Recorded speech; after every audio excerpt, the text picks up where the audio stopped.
मैं दुबे जी से इसीलिए खुश रहता हूं। दुबे जी सीधी बात कहते हैं, ना उद्धव को लेना ना माधव को देना। उनने कह दिया अपने अपने पुरखे खुद बचाओ, हम मुलायम सिंह अखिलेश यादव की जिम्मेदारी लेंगे, नेहरू इंदिरा गांधी वो मथाई और कथाई की जिम्मेदारी कांग्रेस ले। ठीक बात है। अरे कितना लोड उठा के चले गए सपा वाले। जब 99 सांसद वाली पार्टी सरेंडर कर जाती है तो ये क्या क्रांति करे 37 में? ठीक बात है, बात ठीक है। अनंत अमित जी, प्रधानमंत्री कह रहे हैं कि कांग्रेस उकसावे की राजनीति कर रही है ताकि मोदी को गाली दी जा सके। ऐसा क्यों लग रहा है? जो विपक्ष में, सवाल सुनिए, जो विपक्ष में है वो स्वाभाविक है सत्ता पक्ष की आलोचना करेगा, उसको कटघरे में खड़ा करेगा नहीं, इसीलिए वो विपक्ष में है। विपक्ष का काम भी यही है, नहीं तो फिर ये एनडीए नहीं ज्वाइन कर लें। अगर कोई कुछ बोलना ही ना हो तो एसके दुबे और राज शर्मा भी एनडीए में नहीं शामिल हो जाएं। अगर विपक्ष में है तो विपक्ष जैसी बात तो कहेंगे ही। फिर उसको हम ये क्यों कहें कि ये उकसावे की राजनीति है और मोदी को गाली देने की राजनीति है? भैया कि मैं उस दिवंगत मां को प्रणाम करता हूं जिन्होंने 56 इंच के सीना वाले को इस देश में जन्म लिया और दुनिया में अपनी डंका बजा रहे भारत माता का, पहली बात। और दूसरी बात,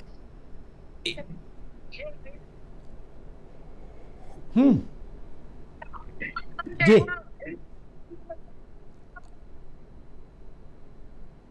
ये आवाज शायद पहचान लिया होगा भैया जी आपने। जी, ये आवाज आपने पहचान लिया होगा। ये माननीय इस देश के एक्सीडेंटल एलओपी और राजवंशी परंपरा को आगे बढ़ाने वाले श्रीमंत श्री राहुल गांधी जी की आवाज है, जो कि माननीय प्रधानमंत्री जी के विषय में कैसे शब्दों का प्रयोग मास मीटिंग में कह रहे हैं कि इनको डंडा मारा जाएगा 6-8 महीने बाद जब ये बाहर निकलेंगे सड़कों पर। ये माननीय प्रधानमंत्री जी के लिए इस देश का एलओपी बोल रहा है। इससे बड़ा दुर्भाग्यपूर्ण कुछ नहीं हो सकता, पहली बात।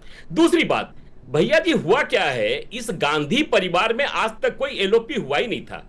गांधी परिवार में वेटिंग फॉर पीएम होते हैं, लेकिन दुर्भाग्य ये रहा कि 2014 में माननीय राहुल गांधी जी चुनाव जीतकर आए, 44 पे आ गए, उसके बाद आए तो 50 पर आ गए, और जब बहन और भाई मिलकर आए तो 99 पर आ गए। हुआ ये कि इनको ये लगा कि 2014 में किसी तरीके से गलती से एनडीए और बीजेपी की सरकार बन गई है, 2019 में आएगी नहीं। 2019 में बहुत ज्यादा से आ गए। फिर इनको लगा कि साहब 2024 में आएंगे नहीं, फिर 2024 में आ गए। तो अब इनकी हताशा जो है, जिस तरीके से लोकसभा के अंदर माननीय स्पीकर महोदय के खिलाफ अविश्वास प्रस्ताव कांग्रेस लेकर आई है, विपक्षी दल लेकर आई है, यह देश में पहली बार नहीं हुआ है। बार बार भैया जी मैं आपको एक बात और बताना चाहता हूं, देश में आपके राष्ट्रवाणी के माध्यम से मैं लोगों को बताना चाहता हूं कि देश में पहली दूसरी बार नहीं, यह 5वीं बार लोकसभा स्पीकर के खिलाफ अविश्वास प्रस्ताव आया है। सबसे पहले 1951 में आया था जीवी मावलंकर के खिलाफ, दूसरी बार 54 में, तीसरी बार 1967 में सरदार हुकुम सिंह के खिलाफ, 1987 में बलराम जाखर के खिलाफ, और 2026 में ओम बिरला साहब के खिलाफ आया है। लेकिन यूपीए 1 की सरकार में जिस तरीके से लाल कृष्ण आडवाणी जी ओपोजिशन के लीडर होते हैं, सोमनाथ चटर्जी जी स्पीकर होते हैं और बोलने नहीं दिया जाता है, लेकिन आडवाणी साहब बाइकाट करके चले जाते हैं, लेकिन स्पीकर के ऊपर पत्थर नहीं फेंकते हैं।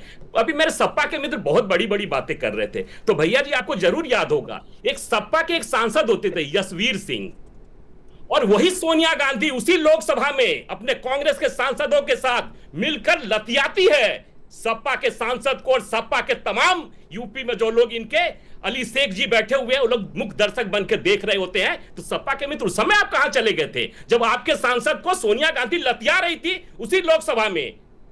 तो उस समय आपकी जबान से आवाज नहीं आ रही थी। उसी लोकसभा में ममता बनर्जी जी को धकियाया जा रहा था और बीजेपी के लोगों ने बचाने का काम किया सोमनाथ चटर्जी सीपीएम के सांसदों के द्वारा। उसी लोकसभा में जिस तरीके से थम्बी दुरई को डीएमके के लोग दौड़ा दौड़ा के मार रहे थे, उसी लोकसभा में 2005 और 7 में आरजेडी के गुंडे जैसे लोग साहबुद्दीन और लालू और साधु यादव लोगों को, बीजेपी और जेडीयू वालों को धमका रहे थे, तब स्पीकर साहब कहां चले गए थे? आज जिस तरीके से लोकसभा के अंदर जो आचरण विपक्ष कर रहा है, इसकी लोकतंत्र में कोई भूमिका नहीं है। और जिस तरीके से चर्चा चल रही है, और बार बार हमारे मित्र एक कह रहे थे, कांग्रेस के मित्र गैस की बात कर रहे थे, पेट्रोल की बात कर रहे थे। साहब ये देश विकसित भारत की तरफ बढ़ चुका है और नया भारत है 2014 के बाद का। माननीय यशस्वी प्रधानमंत्री जी के नेतृत्व में ये देश आगे बढ़ रहा है और दुनिया में जिस तरीके से आगे डंका बजा रहा है, किसी की हैसियत नहीं है कि भारत के ऊपर आंख उठा कर देख ले। आज दोनों को दिखाइए, राज भाई कुछ कह रहे हैं और अनंत जी, दोनों को दिखाइए। आज जहां दुनिया युद्ध के मुहाने पे खड़ी है, वहां भारत में होली मना की क्या सुपारी ले ली, मना रहे हैं, हम रामनवमी की तैयारी कर रहे हैं। पहले तो खुशी हुई कि दर्जी मिल गए, एक ही बात कर रहा है, नाप लिया था 56 इंच का। है पहले तो अमित भाई बड़ा खुश हूं मैं, मुझे मिल गए आप ही हो जिन्होंने सीना नापा था, भूल गए कि 20 इंच फ्रंट का काट दिया था। क्या इस देश को विश्व में गूंगा बनाओगे? क्या इससे पहले विश्व में किसी भी नेता की इतनी हिम्मत हुई कि हमारा नेता गूंगा बना रहे? कभी किसी विश्व के वो तो माननीय मनमोहन सिंह जी के लिए सही कह रहे हैं आप, वो माननीय मनमोहन सिंह जी के लिए कह रहे हैं ना, हमारी धरती में हमें धमकी दी है, सही कह रहे हैं। बताइए साहब, यही मनमोहन सिंह प्रधानमंत्री एक भी जवाब नहीं दे पा रहे।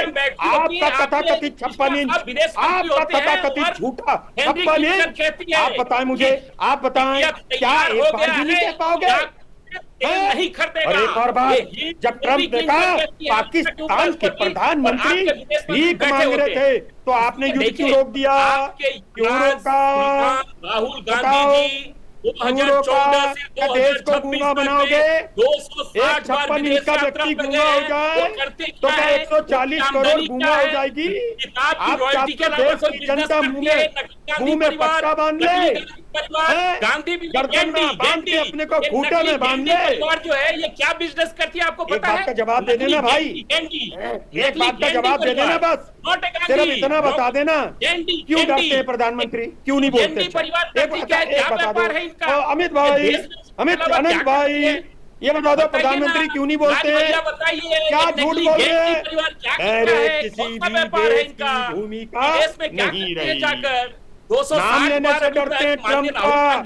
और मैं आज ट्रंप को खुली चेतावनी देता हूँ, मेरे देश के नेता के बारे में ऐसे ना बोले। मेरे देश के नेता शक्तिशाली है, क्या बिजनेस करते हैं? मैं तो एक बात कहता हूँ, प्रधानमंत्री जी विपक्ष दलीय बैठक बुलाए, तर दलीय को बैठक बुला के नेताओं को और क्या दें कि मेरे से गड़बड़ हो रही, सारा विपक्ष साथ देगा। आप नहीं जान रहे हो अमित भाई, कौन ले गए, किसके खर्चे से गए? माननीय राहुल गांधी जी बता दीजिए ना, माननीय राहुल गांधी जी क्या हो 260 बार विदेश आप लोग पढ़े लिखे नहीं हो।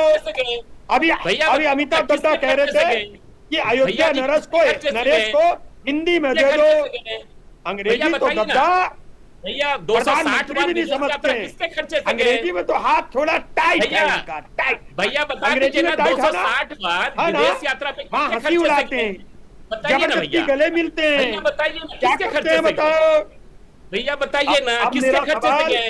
एक खत्म, मेरी जिज्ञासा खत्म, मुझे वो दर्जी मिल गया जिस दर्जी ने उनकी नाती नाती, अरे 36 इंच की, 36 की नहीं है 36 की, बोलिएगा आपने 20 इंच टेप काटा और नाप दी, उन्हें भी बेवकूफ बनाया, जनता को भी बनाया। आप भैया मैं तो वो बातें जानता हूँ, मुझे इतना बता दो क्या 12 दिन में तल्ली हो गए? 12 दिन में देश में हाहाकार कर रहे हो? वो अच्छा अच्छा शर्म आई थोड़ी आती है? प्रियंका जी के लिए कह रहे हैं होटल बंद करवा रहे हो? नहीं आती? नहीं ऐसी नहीं आती। राज शर्मा जी, आनंद जी, दोनों को रोकूंगे। एक बड़ी बुनियादी बात मनीष गुप्ता,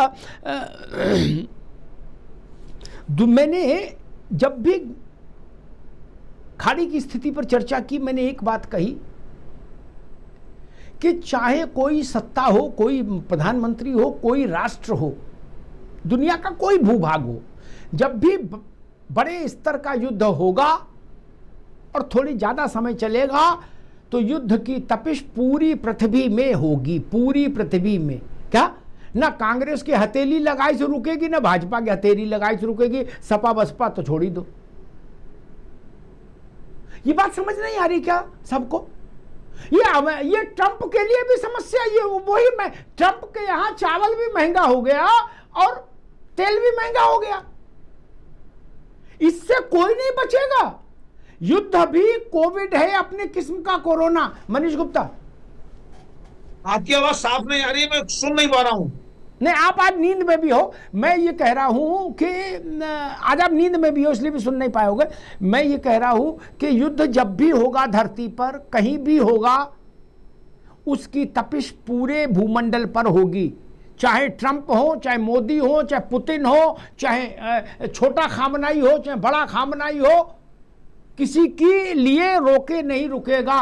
फिर सपा, बसपा, लोकदल, जनता दल तो छोड़ ही दो, जब इनके रोके नहीं रुक सकता वो तपिश, तो फिर क्या है? दुनिया में जब भी बड़े युद्ध हुए, क्या पूरी धरती पर उसका दुष्प्रभाव नहीं हुआ? मनीष गुप्ता, सही बात उठाई।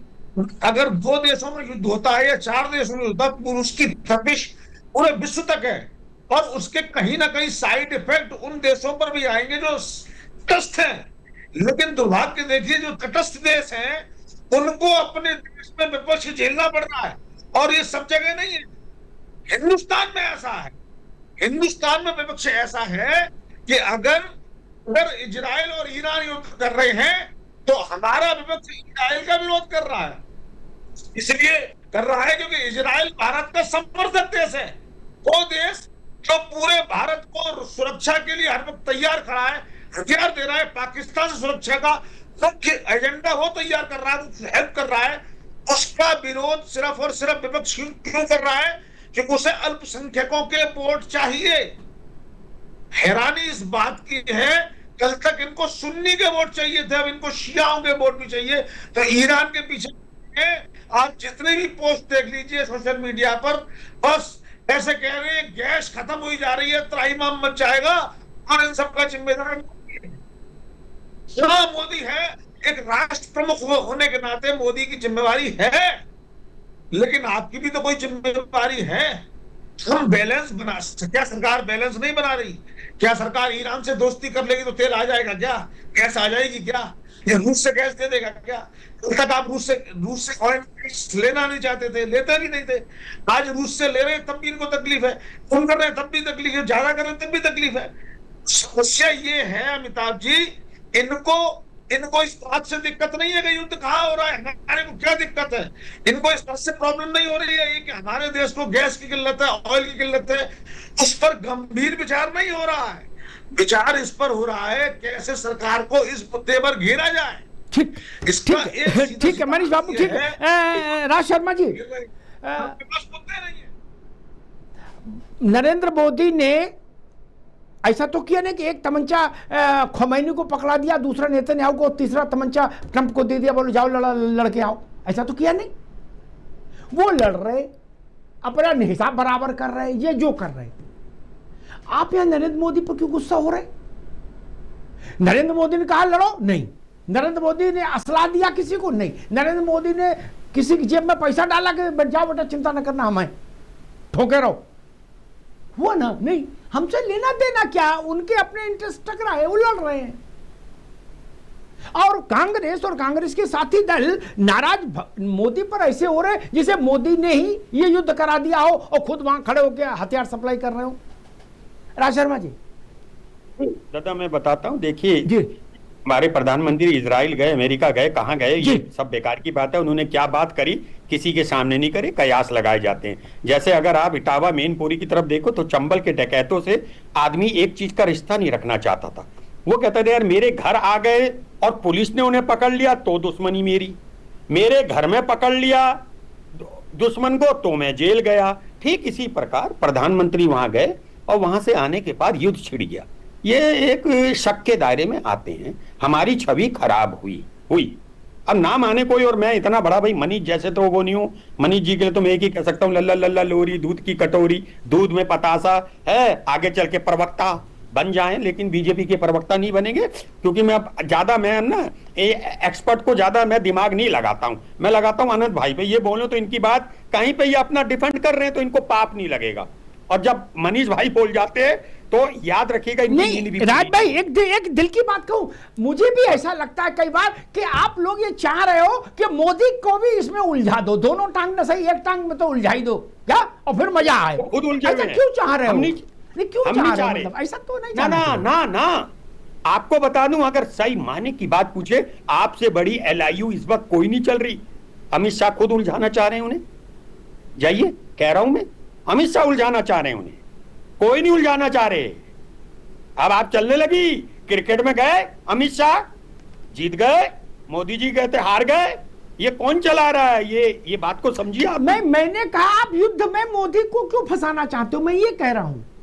नहीं, युद्ध में नहीं, हम नहीं आपने मन तो कर रहा है, बोले मोदी जी बैठे हैं, अरे मोदी जी डंडा लेके चले जाएं क्या तेहरान? गजब बात है। कोई प्रधानमंत्री डंडा लेके नहीं जाता, बस अफसोस है अभी 10-12 दिन में हाहाकार मच गई हमारे देश में।